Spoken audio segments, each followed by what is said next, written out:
Well, happy Saturday to you. It is 2/26/2022, and I want to talk a little bit today about my history, a bit about my childhood, and also enter into a conversation about energy and how what we call magic interfaces with science, how our daily lives are filled with this process through which energy becomes an attractor for what we actually imagine is going to happen. So let me just start. Well, I had this conversation with my sister today, and our childhood was very unique. To say it bluntly, my dad, who is a mortician, and my mom, who my grandmother always said came from a family of Romanian gypsies. So, essentially, I have an undertaker, as I'm the daughter of an undertaker and a gypsy. And then his parents, my grandfather and my grandmother, she had prophetic dreams. She read cards. She was very highly intuitive. My grandfather was also intuitive, but he was also a warrior. He, at the age of 17, he lied about his age and joined the military and was, chasing Pancho Villa and was in World War I. And in any case, so as the daughter of an undertaker and a gypsy and the granddaughter of a warrior and a seer, I have quite a few interesting experiences in my background. Now, when my sister and I were talking, we were discussing our grandma and how before I was born, I guess she read cards a lot. I didn't know that she read cards. I have no memory of her reading cards, and apparently she read, playing cards, not tarot cards. And she was very accurate. In fact, she was so accurate that there was a point at which she scared herself and she stopped reading the cards because she had predicted a death that came to pass very quickly. And she began to feel that her predictions were more than predictions, that perhaps she was somehow causing them, or perhaps she just didn't want to necessarily tune into the bad news all the time. And so she stopped reading cards. Now, what was so fascinating about my conversation with my sister is that she told me, now I knew this story. I knew that there was a man in the building that had died. And my thought was that he had fallen down the air shaft between the buildings. Well, my sister clarified that for me because as someone 7 years older than I, and again, I don't even think I was born at that point. I might have been, but she told me that where it happened, where he fell, was he was trying to get into the apartment one night, and he was drunk and locked himself out and climbed up over the fire escape and slipped and fell into the what we would call the backyard. It wasn't really a yard. It was, a slab of concrete in the back of the house. And, he died. And why that fascinated me so much was because as a child, 4, 5, 6, 7, I remember we spent a lot of time on the roof. It was a place for us to play. And looking down there at that yard, at that slab of concrete, it always creeped me out. I always saw things down there. I saw a shadow figure down there. Now, I never mentioned it to anybody, not even to my sister until today, but that I felt strongly that that area was haunted and that there was something down there that was just wandering and lost, and it frightened me. And then my sister told me, oh yeah, this is actually, it wasn't the air shaft. This is where that guy died that my grandma had predicted, and he fell there and literally split his head open on that concrete pad. And I thought, well, isn't that fascinating? A lot of times when we talk, some of these strange little pieces come together in interesting ways. And again, as a child, what we call paranormal today it was not different. It wasn't separate from life. It was just part of our usual everyday experience. It was common knowledge that my grandmother had dreams that came true. So she, by the way, didn't leave after I was about 4 or 5 years old. My grandmother never left the apartment. We lived up on the top floor of a tenement apartment building, and I'm not sure really if navigating the stairs was her issue, or if she was just agoraphobic, or if it was an anxiety. I don't know why, but she didn't get around all that well, and suffice to say, she didn't leave the house. However, because she was such a critical part of the extended family, when she had a dream or she had an intuition, she was on the phone and she was talking to people. And I can tell you that, if she predicted a wedding, it happened. If she predicted a funeral, it happened. When she called somebody up and said, listen, hey, if you're going away this weekend, without her knowing whether they were or not, but if you're going away this weekend, don't go or don't drive or don't leave until after 2 o'clock. If she told them something, they learned to listen, because when they didn't listen, whatever her feeling was, whatever she thought was going to happen, did. So, again, this was not weird or woo-woo or paranormal. This is just, grandma has this ability, and if you've got a brain in your head, you're going to listen. Just like, grandma is really great at baking bread. So if you want a loaf of bread for that party, hey, call grandma, right? It was right in the same vein as that, ordinary and part of our daily lives. And I'm just so grateful that I had that experience growing up, because it really set the tone for me to explore some of the things in my life that I have experienced, and some of the interesting occurrences, even as an adult, that ordinarily I think I might have been afraid of, except that I had this experience that these things are just normal. These are our abilities. This is what it is to be a human being, right? It's that. And along those lines, I'm also going to share a story of we'll call it a meaningful coincidence.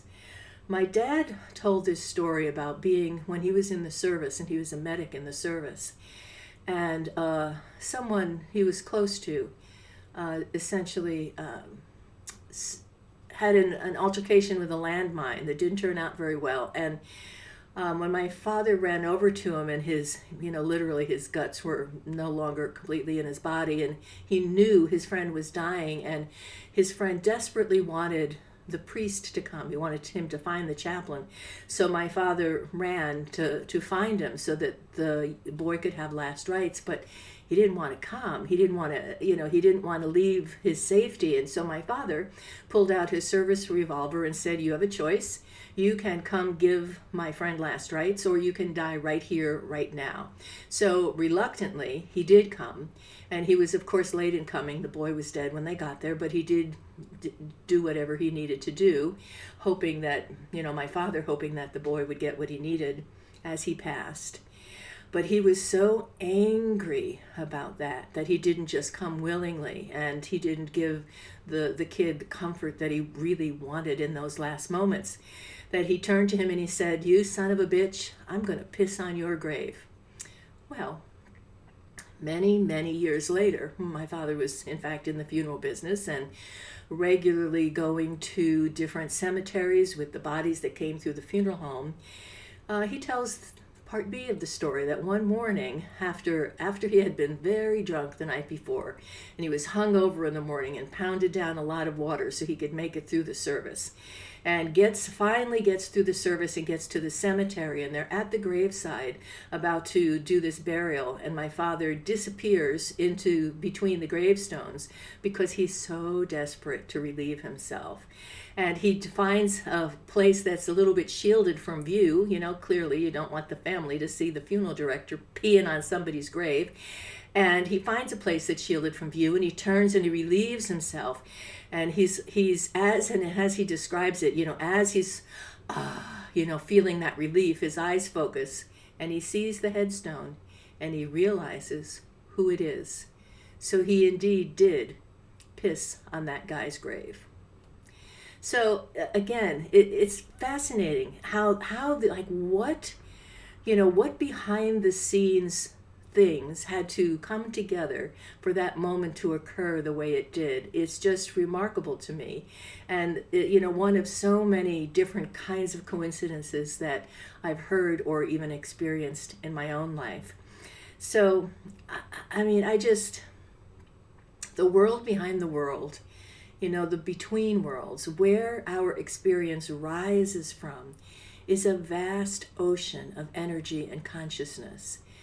And every thought that we have, every emotion that we have, every intention that we have, lends itself, moves through that sea of energy, adds to things, subtracts from things.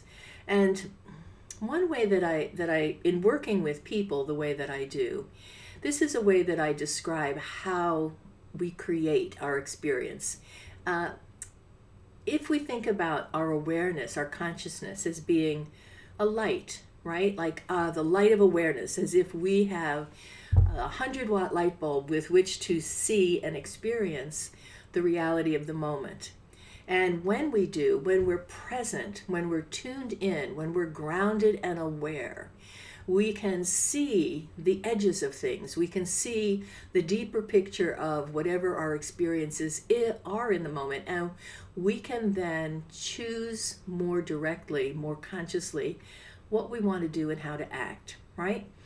But when we're not tuned in, then the question is, so where are we? If we're in our minds, living in our heads, literally a couple steps removed from reality, thinking about our experience rather than living in our experience, what is our consciousness serving? Where is that energy going? So if you think about it, let's conservatively say a third of the time, a lot of people are thinking about the past, mistakes that they've made, people who have betrayed them, things that went wrong, accidents that have happened, sicknesses.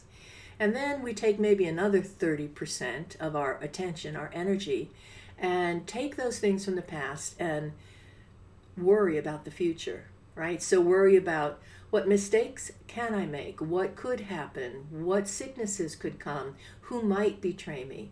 So if 30% of our energy is going to the past, and another 30% is devoted to worrying about the future, then instead of 100% of our consciousness, our attention being available to us in the moment, we're down to, if we're lucky, 40%.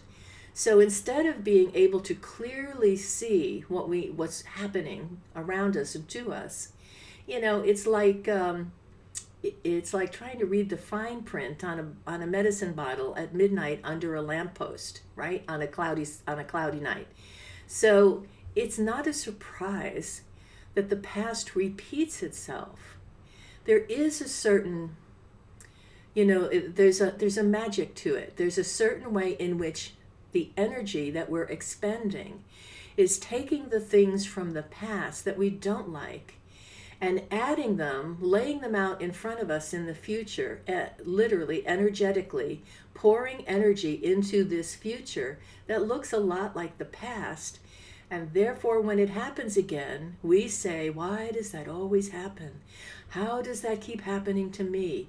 So magic, real magic, in the truest sense, begins with being aware of your own energy. What are your thoughts and emotions and repeating stories about yourself and life and the people around you building, contributing to, literally creating?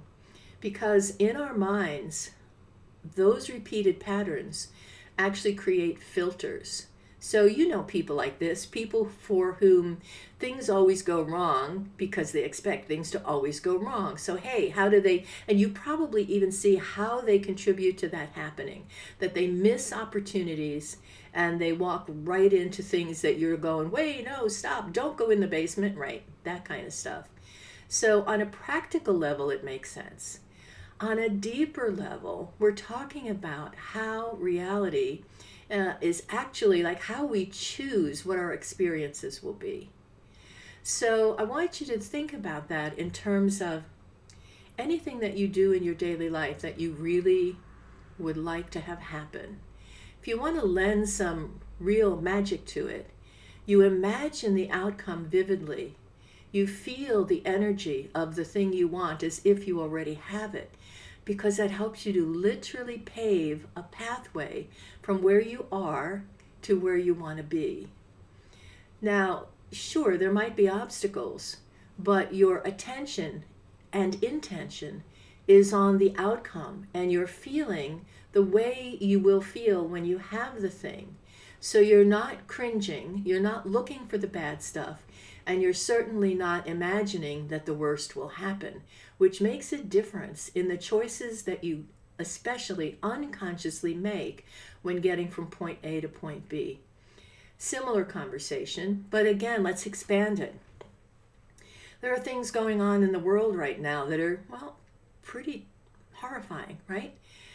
And one thing to do is to lend your energy and support, not in panic, but to imagine vividly how your thoughts and desires, how your heartfelt desire to protect and help the people of Ukraine sends out a signal, a literal signal, not an imaginary signal, but an actual signal from you to the area, from you to the people there, particularly if you have anybody, any relations there, or you have any DNA that sings the tune of that area, right?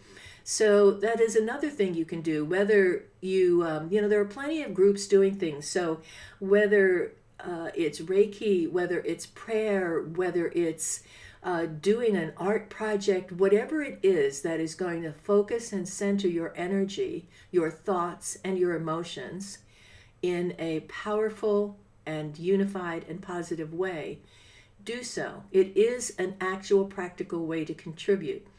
While you're at it, and we're thinking about the opposite direction now. While you're at it, go ahead and also send out some energy to contain, to stop, to interrupt what Russia is doing, right? It's fine to, send peace and light and healing. It's also fine to send, you will not do this, you will be stopped, we will contain you. So, in the same way that if somebody broke into your house and you jumped up to defend yourself, you don't think twice about that. Well, energetically, it's the same thing. You're protecting and defending as well as lending assistance and creating a little bit more security. And I mean it literally. I mean, you will never know, but your strong desire and emotion might be felt by somebody who at the last minute turns left instead of right and misses a blast that saves their lives. Your strong ties to the area and to your history, your DNA, might resonate in somebody that at the last minute rushes into a building and is able to bring somebody out that might have otherwise died. You don't know. So what I'm saying is that our thoughts and emotions are energy in motion. And this is the fundamental, very basic premise on which we as human beings unfold our lives, but also these things not only help to shape our experiences, but from human to human across the face of the planet, we do have instant communication. We do have the ability to reach out to each other. So let's use that to the best of our potential, rather than sit and watch the news and sit in horror. Let's do something with that energy besides lean into the fear. Now, I understand, we want to know about these things, but instead of watching another 20 minutes, you can turn it off and you can meditate or say a prayer or do some Reiki or call a friend you can do something to move the energy in another direction. And so, in any case, that's the conversation I wanted to have today, a little bit about my history, and then a little bit about Energy 101, like the very fundamental way in which our thoughts and our emotions contribute to the experiences that we have. Well, thank you for tuning in to my channel today. And I'll be putting up several more of these little conversations within the next few days. Thank you for subscribing if you have, and if you haven't, please do. Then you'll get a little notice that something else has gone up. And just so you know, when I post a meditation, the picture on the meditations will always be a flower or a landscape or something like that. So they'll be easy to distinguish between these little conversations about interesting things, strange things, and there will be plenty of these to come. All right, have a good evening, and thank you for tuning in.